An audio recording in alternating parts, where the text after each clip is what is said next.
আসসালামু আলাইকুম, কেমন আছেন সবাই? আশা করি সবাই ভালো আছেন। সৌদি আরবে যে সকল প্রবাসীরা আমরা থাকি, আমাদের মধ্যে থেকে ম্যাক্সিমাম প্রবাসী একটা আতঙ্কের মধ্যে আছি। সেটা হলো কখন কোথায় কিভাবে অপহরণ হয়ে যায়, কখন কোথায় কিভাবে ছিনতাইকারীর হাতে পড়ে যায়, এই আতঙ্কে আমরা অনেকেই দিন কাটাচ্ছি। সৌদি আরবে ইদানিং বাংলাদেশিরা বিভিন্ন অপহরণের সাথে, মুক্তিপণ আদায়ের সাথে, গাড়ি ছিনতাইয়ের সাথে যুক্ত হয়ে আছে, যেটা ভবিষ্যৎ 28 লক্ষ প্রবাসী বাংলাদেশিদের জন্য একটা বিশাল বড় ধরনের বিপদ সংকেত। আজকের এই ভিডিওটা তাদের জন্য যারা সৌদি আরবে একজন গাড়ির ড্রাইভার এবং একজন প্যাসেঞ্জার, তাদের জন্য সতর্কমূলক এই ভিডিওটা। আপনি সৌদি আরবে চলাচলের সময় এখন আপনার সবসময় মাথায় একটাই কাজ করবে, কখন কোথায় আপনি অপহরণ হয়ে যান, কখন আপনাকে তুলে নিয়ে আটকিয়ে রেখে আপনাকে 4 দিন, 5 দিন, 10 দিন, 15 দিন ধরে টর্চার করবে, রক্তাক্ত করবে এবং আপনার ফ্যামিলির কাছ থেকে লক্ষ লক্ষ টাকা মুক্তিপণ আদায় করবে। এই বিষয়গুলো এখন সৌদি আরবে বাংলাদেশিরা ট্রেন্ডিংয়ে নিয়ে গেছে।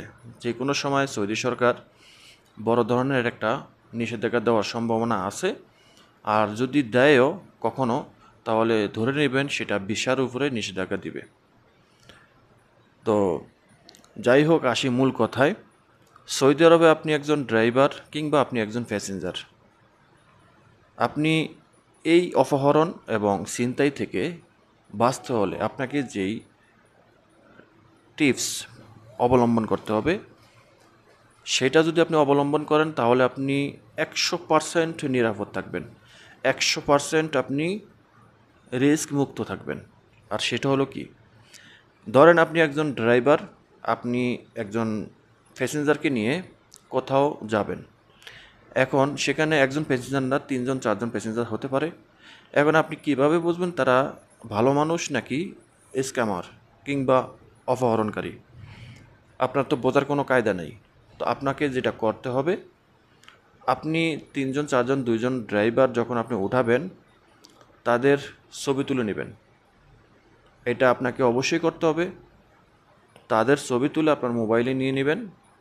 তাদের ছবিগুলো আপনি আপনার বন্ধুবান্ধব, আত্মীয়স্বজনের মোবাইলে পাঠিয়ে দেবেন যে আপনি এদেরকে নিয়ে এদের কাঙ্ক্ষিত গন্তব্যে যাচ্ছেন। কোনো রকম কোনো সমস্যা হলে যেন তাদেরকে শনাক্ত করতে পারে, এবং তারা যেহেতু প্যাসেঞ্জার, তাদের ইকামা চেক করা আপনার খুব জরুরি। তাদের ইকামার ফটোকপি আপনাকে নিতে হবে, ঠিক আছে? তাহলে আপনি 100% নিরাপদে থাকতে পারবেন।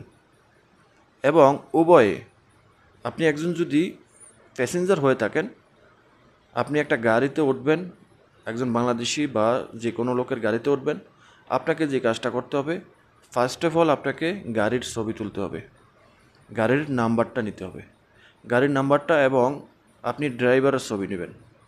পাশাপাশি আপনি ড্রাইভারের ইকামার ছবি নেবেন। এটা বাধ্যতামূলক। এখন বর্তমান সিচুয়েশনে আপনি সেটা নিতে বাধ্য, এবং সেটা একজন ড্রাইভার দিতেও বাধ্য।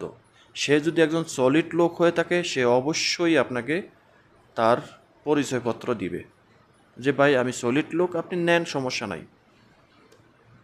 বা একজন প্যাসেঞ্জার তার আইডেন্টি দিতে বাধ্য যে আমি একজন সলিড লোক, একজন প্যাসেঞ্জারই, এর বাইরে কিছুই নয়। সমস্যা কি, আপনি আমার নাম্বার নেন, কোনো অসুবিধা নেই। এখানে আপনিও ওনাকে বিপদে ফেলাতে পারবেন না, উনিও আপনাকে বিপদে ফেলাতে পারবে না, এই একটা ছবি দেওয়ার মাধ্যমে, ঠিক আছে? তো আপনি এই কাজটা যদি না করেন, তাহলে আপনি 100% রিস্কে থাকবেন। যে কোনো সময় আপনি অপহরণ হয়ে যাবেন, মুক্তিপণ দিতে হবে আপনাকে, আপনার গাড়ি ছিনতাই হয়ে যেতে পারে, আপনি নিজেও ছিনতাই হয়ে যাবেন। সৌদি আরবের রিয়াদে এবং দামামের জেদ্দাতে এই কাজগুলো এখন অহরহ হচ্ছে, একদম ট্রেন্ডিংয়ে চলে গেছে। তো এগুলো থেকে বাঁচতে গেলে আপনাকে এই কাজগুলো করতে হবে, এবং পাশাপাশি আপনাকে আরও একটা কাজ করতে হবে। সেটা হলো, আপনার কাছে যে মোবাইল আছে, সেই মোবাইলে একটা হিডেন ক্যামেরা ডাউনলোড করে নেবেন গুগল প্লে স্টোর থেকে। হিডেন ক্যামেরাটা আপনি মোবাইল বন্ধ থাকা অবস্থায় ব্যবহার করতে পারবেন। ওই ক্যামেরাটা চালু রেখে আপনি মোবাইল স্ক্রিন লক করেন বা যেটাই করেন, মোবাইল এই লক করে রাখেন, কোনো অসুবিধা নাই। ক্যামেরাটা যতক্ষণ চালু থাকবে ততক্ষণ আপনাদের ভিডিওটা রেকর্ড হবে, কেউ বুঝতেই পারবে না। এক নাম্বার। দ্বিতীয়ত হলো যে আপনার মোবাইলে থাকা গুগলের ফাইন্ড মাই ডিভাইস নামে একটা অপশন আছে, আপনি গুগলে সার্চ দিবেন অথবা আপনি গুগল ক্রোমের সেটিংসে গেলে পাবেন, মোবাইলের সেটিংসে গেলে পাবেন। আপনার মোবাইলের এই লোকেশনটা অন করে রাখবেন, ফাইন্ড মাই ডিভাইস। আপনি যদি গুগলে সার্চ করেন যে ফাইন্ড মাই ডিভাইস, প্রথমে পেয়ে যাবেন, সেখানে ক্লিক করলে আপনাকে সেটিংসে নিয়ে যাবে। সেখানে আপনার এই সেটিংসটা অন আছে কি না অফ আছে সেটা দেখে আপনি সেটাকে অন করে রাখবেন। তখন আপনার মোবাইলটা অফ করে রাখলেও আপনার মোবাইল কোথায় আছে লোকেশন দেখিয়ে দিবে। মোবাইল বন্ধ থাকলেও আপনার লোকেশন দেখাবে, কোনো অসুবিধা নেই। তো এই কাজগুলো যদি করে রাখতে পারেন, এই টিপসগুলো যদি ব্যবহার করতে পারেন, আপনি 100% নিরাপদ থাকতে পারবেন, কোথাও কোনো সমস্যা হবে না। আর এটা সাধারণভাবে স্বাভাবিকভাবে আমরাও করি, যে আমরা যদি কোথাও কারোর গাড়ি দিয়া, অপরিচিত কারোর গাড়ি দিয়ে যদি কোথাও যাই, ফার্স্ট অফ অল আমরা তাদের গাড়ির নাম্বারটা শনাক্ত করি। গাড়ির নাম্বারটা শনাক্ত করে রাখতে পারলেই এনাফ। কারণ একজন ড্রাইভার গাড়ি চালাতে হলে সে গাড়িটা কোথাও থেকে ভাড়া নিতে গেলেও তার আইডেন্টিফাই লাগবে, দিতে হবে। কফিলের হলে তো কথাই নেই।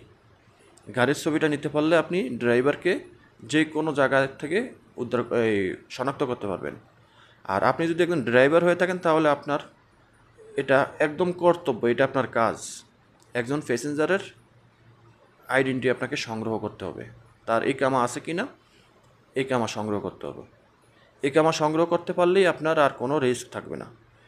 এই হলো বিষয়টা। ভিডিওটা শেয়ার করে দিবেন। আল্লাহ হাফিজ।